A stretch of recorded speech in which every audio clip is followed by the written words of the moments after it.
Good morning, Chicago. This is Ethan here, interviewer from 720 WGN here in Chicago.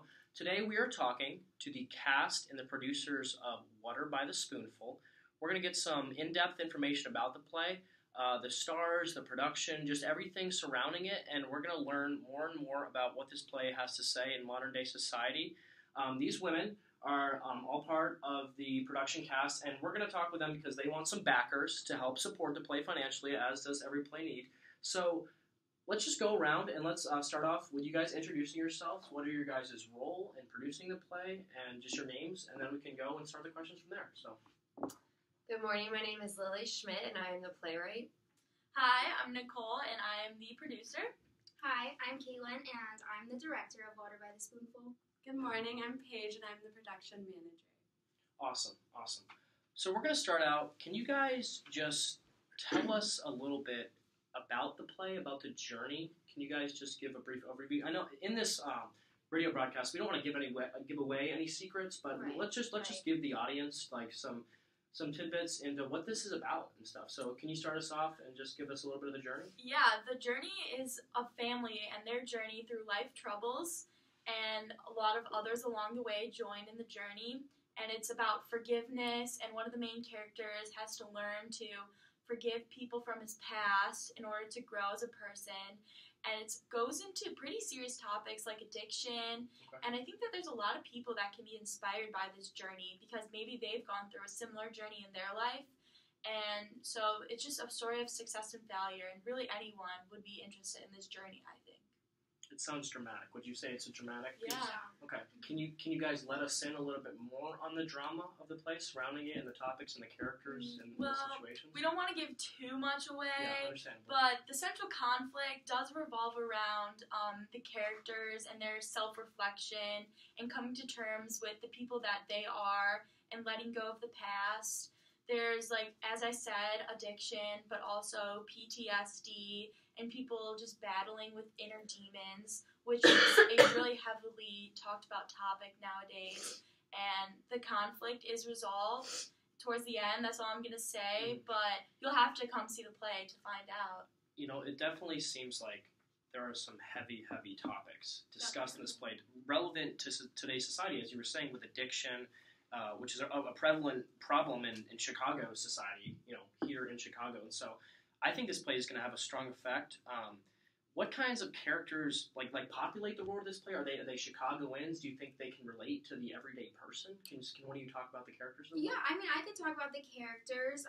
The kinds of characters that populate the world are like characters going through struggles, like Nicole said, and whether that be drug addiction, PTSD, or recovery, the characters kind of confide in one another and seek support in order to suppress these problems. And so, in my opinion, audiences are really able to identify and empathize with them because even though, like, the audience members may not directly know someone who was a war veteran or a recovering drug addict, there are definitely stories all over the news promoting the awareness of such issues. So, because of the characters' struggles, their relationships with other people are weak. However, the characters, but throughout the course of the play, the characters learn how to confide and trust one another and definitely make their relationships stronger. And I think that's like a really important aspect of the play, because they just like challenge one another and take risks and ultimately benefit not only themselves but the individuals depending on them too. And so, the major characters are definitely able to reach acceptance and forgiveness within themselves at the end of the play, and which just like helps them mentally too, because like part of the hardest part of forgiving is it's like trying to coming to terms and stuff. Exactly. So I like what you said, because you said that even though this play may not directly reach the addicts, the recovering addicts, maybe the war vets, someone that goes to this play is going to know someone in that scenario. Exactly. Yeah. And so then they can reach out, and then maybe they can go and see it again and bring them and stuff. Always a connection. Always a connection. So we're going to go to our next question. And it's similar to what you were talking about. The audience can relate to the play and characters. So what is this play, what is it saying to audiences? What is it saying to the people that are interested in it? What is it saying to the people that aren't going to go see it but maybe hear about it and then become interested? So what is this play saying to audiences? Sorry, technical bit. Today's society. So, specifically in today's society, this play responds to cultural values of acceptance, Okay. right? So, in today's society, it's more, society is more supportive of individuals who open up about personal issues and seek help as opposed to suppressing these problems with the attempt to figure it out with others' intervention. Yeah. So, I mean, contrasting to, say, if the play was set in the 1960s. That's what I was thinking. If this was in like an early 20th century, mid-20th century play, right. some of these subjects wouldn't be things we could talk about. Right. Some of these subjects would be controversial. They'd be things that would be looked at as non-manly or that women should not be speaking about. Right. But with this 2017 day and age here in the city of Chicago, we can discuss these issues openly and make a theatrical production about it that can eventually help people, like the audiences we discussed. Right, exactly. So, I mean, if this were set in the 1960s, I mean, like you said, the main characters would be frowned upon by society or viewed as like less of a man by acknowledging and confessing addiction or other problems. And so just in general, these character issues in this play are accepted by society's culture because we're just such an accepting society these days. It's the progression we've seen through this production. Right, so Water by the Spoonful is just portrayed as a modern play that protects today's cultural values and people. I like what you said. I like modern play. I think it describes it very well from what I've heard. So we're going to continue, and we're going to talk about who would take the most interest. Okay, so, me, say I'm a war vet. I'm suffering from, like, PTSD. Would I be the one to take interest, or who in general, what kind of audience would be the ones to go out and say, I want to see Water by the Spoonful here in Chicago? Can one of you guys answer that? Lily, do you want to take this one? Sure. So the plays really can be open to anyone, and the audience can be very broad, but specifically, like, do you think it would be the people that have always been interested in theater? Do you think it would be a younger generation? Do you think it would be an older generation? Do you think it would be, do you think it would be the people that, in general, like, are struggling with some of these things brought up in the play? What do you think? Yeah, I definitely think it appeals to those who struggle, and it kind of helps them cope with their struggles while seeing it on a stage. For sure. But so do you think that in the play there are elements that help to show how one would cope with addiction and with being a war vet with PTSD in today's society and stuff? Do you think that's shown? I think, like, knowing the play to, like, just, like, audience members will be able to better identify with characters through, like, a better understanding of the seriousness of the play. And so, like, the play style of realism kind of gives us a more realistic perspective of the play. Okay. And we're just, like, able to realize that the play is intended to be similar to a real world. Okay. And, like, the audiences are able to... Yeah, you as an audience member can then put yourself in the shoes of the cast. You know what I'm saying? And yeah, I like that word. I like realism. I think this is definitely a realistic play. So, do you have anything more to say? yeah, I was just gonna say that the audience they're easily able to identify with the characters sometimes, because the play can be presented in a similar contemporary setting, just like modern day life here, and with the struggles that several individuals come across. And also that knowing that the play is also, it's realistic fiction really, but it's also a tragedy. Yeah. So people can kind of relate to that, I think. And it's a modern day tragedy too, right? Compared to a Shakespearean kind of tragedy. This is something that people that are going through tough times can relate to.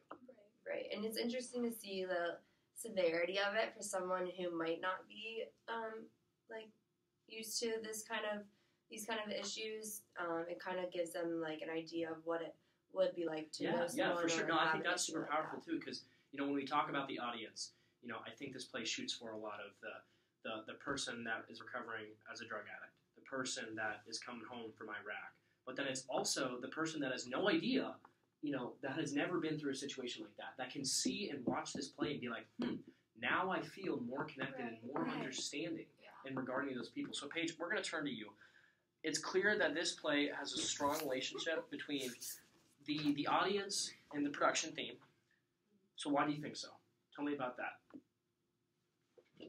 So, I think they have a really strong connection because, like we said earlier, the play just really provides an understanding of the big world of life through the various accounts of mentally unstable individuals and just different survivors. And so that's like the main message and stuff. Right. Okay. So it really shows the journey that these individuals go through in order to become survivors, and so that really can help audiences connect with that and be able to empathize with these individuals.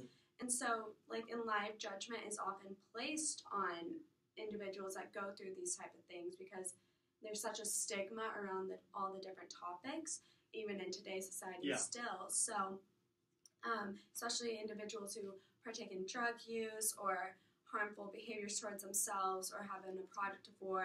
But like I said, this play has allowed us to feel empathy and develop acceptance towards these individuals by reminding the audience to not be quick to judge and to understand their journey and to see every step of the process of recovering and how hard it is, but how it can be overcome. And so, and so this play just brings meanings to our own lives specifically because it helps us to better understand individuals as such, and we all have personal connections with survivors. And did that factor into the production of the play? We were very connected to that, and that's why we're so involved and emotionally about this. So. Yeah, I mean, you're attached to it. You guys we're so attached. So it just became a really important part of our life. I mean, I know we're running out of time here today, but like as producer, I just want to stress how much it would mean to us to have someone back this play. As you can see, it means so much to all of us.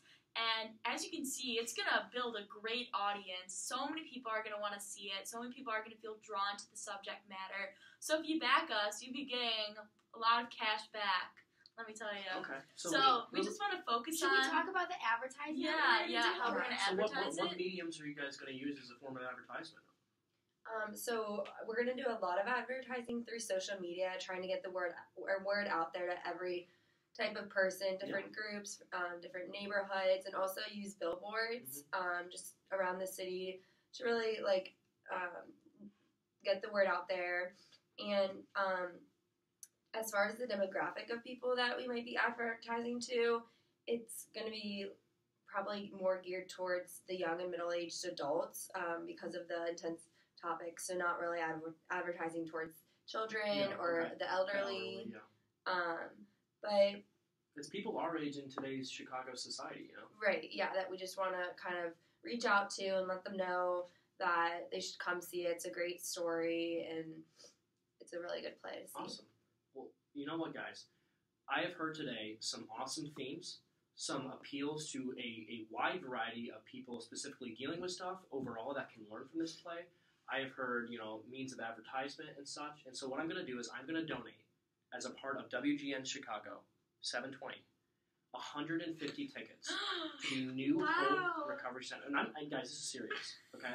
There are people dealing with issues in this world, and they need to see this play to understand it. Thank you. Yeah. Thank you. And so I'm really glad that you understood that. That was a big message that we were trying to come across. It's just people are able to empathize with these And I'm encouraging all of our listeners to go out and see this play.